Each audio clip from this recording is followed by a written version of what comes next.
right, there's a reason I'm sitting over here right now because our next guest is in studio. She's an award-winning investigative journalist who has her own podcast called Going Rogue with Lara Logan. She's a very good friend of mine. I've said this before, folks. She is, if not the best, one of the best journalists ever to walk the planet Earth. Let's bring you in. You have some stunning news. I mean, you just briefed me very quickly. Lay it out. Give it to the folks. Well, this is just coming out today, and what this is the former CIA agent Gary Burnson, who was a legend in the CIA, decorated multiple times with the highest honors that agency can bestow on any of its operatives. And Gary Burnson has proposed the Venezuelan Cartel del Sol and Cuban Communist Regime Disclosure Act, which would require every member of the United States government and U.S. officials and U.S. leaders and U.S. companies, if you've taken money from either the Cuban regime or the Venezuelan regime or the cartel or their affiliates, which would be companies like PDVSA, the electric company of Venezuela, or Citgo, the petroleum company, and by extension, companies like Chevron, American companies. That shocks me. If you've been lobbying for them, if you've taken money from them, if you've done secret deals from them, why? What is all of this tied to, Eric? Wait, let me just tell you this part. It's tied to the terrorist designation of Cartel del Sol. Because we look at Venezuela, we think it's run by a government. It's not. It's run by a cartel. And Maduro is the head of the cartel, who also happens to run the country. And what this is about is saying, okay, let's see all the people in America who are taking money for foreign influence and infiltration operations, because that is a national security threat. So these are U.S. officials. Yep. Government officials, elected, some of them. Mm-hmm. Elected, nonetheless. Mm-hmm. Taking money maybe from Citgo or Chevron, but money's been funneled from the cartels through Chevron, Citgo, and other entities into lawmakers' pockets. Sometimes funneled through those entities, sometimes through other entities. But basically, Cuban intelligence, years ago in 2004, when Hugo Chavez was still in control of Venezuela, they knew he was facing a referendum that he was going to lose. And they said, we got these lottery machines, and we figured out how to rig the lottery. We can help you rig your election. Electronic voting machines are invented, right? And so Cuban intelligence, one of the most sophisticated intelligence services in the world, according to anybody in U.S. intelligence, gave Hugo Chavez the election, right, in Venezuela. And then they perfected a system that they've used in more than 70 countries around the world.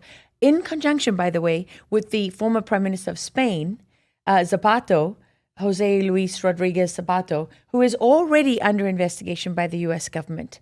So the cartel basically owns Spain, right? So these are not your ordinary criminal organizations. These are not your ordinary drug traffickers. This is why President Trump has labeled them a foreign terrorist organization. And what he wants to find out now, what has been proposed in this legislation, is here's a roadmap to all the people in the United States who are on the cartel's payroll. We're just asking you to disclose the money that you've taken. Dozens. We don't know yet. Tucker was on Judge Napolitano's podcast today and said that he had intel, which has been corroborated with another source, that Trump will talk about war with Venezuela tonight. Is this maybe part of it? It might be. I mean, the thing is this. I'm not a prophet. Right. So have I heard from a couple of other people that Trump is going to talk about Venezuela tonight? Yes. Can I tell you that I've been working on some other things regarding Venezuela that are very, very sensitive? I can't disclose them now. But yes, there's real concern in Venezuela. Now, is Tucker right? Is Judge Napolitano right? I don't know. Personally, I've always loved Tucker. Nothing against Judge Napolitano. But I've been extremely disappointed that Judge Napolitano seems to be running kind of a one-man crusade to get everyone who's ever betrayed America off the hook. He says there's going to be no prosecutions, there's going to be the statute of limitations has run out. I don't know what these guys are doing. I don't know. I'm at a loss. So let's continue with this now. The influence, the cartels are Scheinbaum. Where the hell is Scheinbaum in all this? Piece bought and paid for from the cartels? Well, we'll find out, right? Because if this act is passed, this is just a proposal, right? But if this act is actually passed, then every U.S. person who has done work... Mexican president Yeah. She looks the other way. She says, at one point, she said it was against their constitution to prosecute the cartel. But Eric, look where Mexico is. They're kind of the gatekeepers, right? Because geographically, where they're located, they control it. So everything that comes into the United States ultimately comes through the Mexican cartels. So they work with everybody. So is Scheinbaum, is she owned by the cartels? We don't know that. We do know that what do the leaders of Mexico do?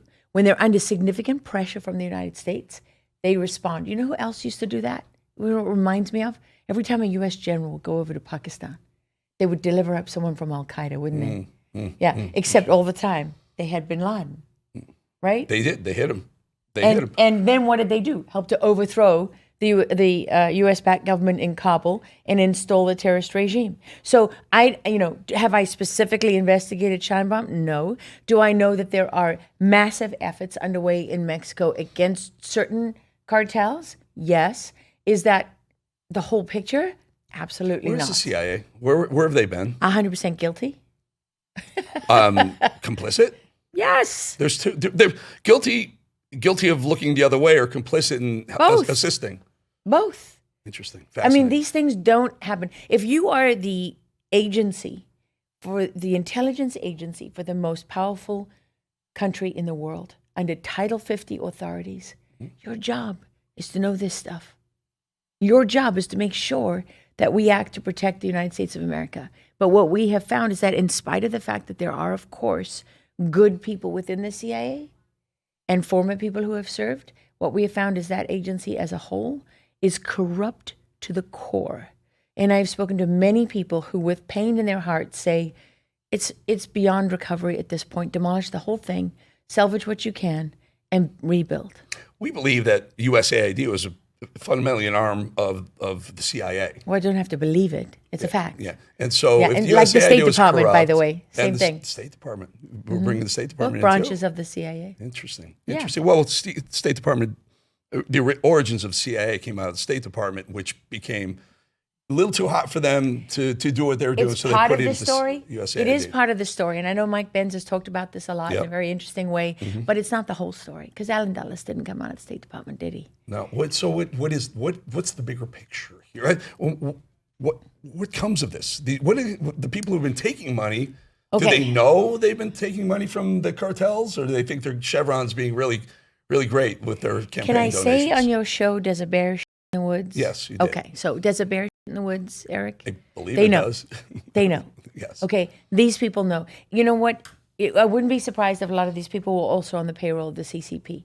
Because the two entities between Chevron and Venezuela and the Cuban intelligence and the CCP, you might as well get rid of like a significant amount of the United States government and, by the way, the National Security Council, all the way into the White House. Is that Chevron and Citi or Citgo, you said Citgo, right? Yeah, It used to be Citgo. City Gas Company. But Yeah. Citgo, because they're oil companies and they do a lot of business with Petromex, and it's easy to hide money that way.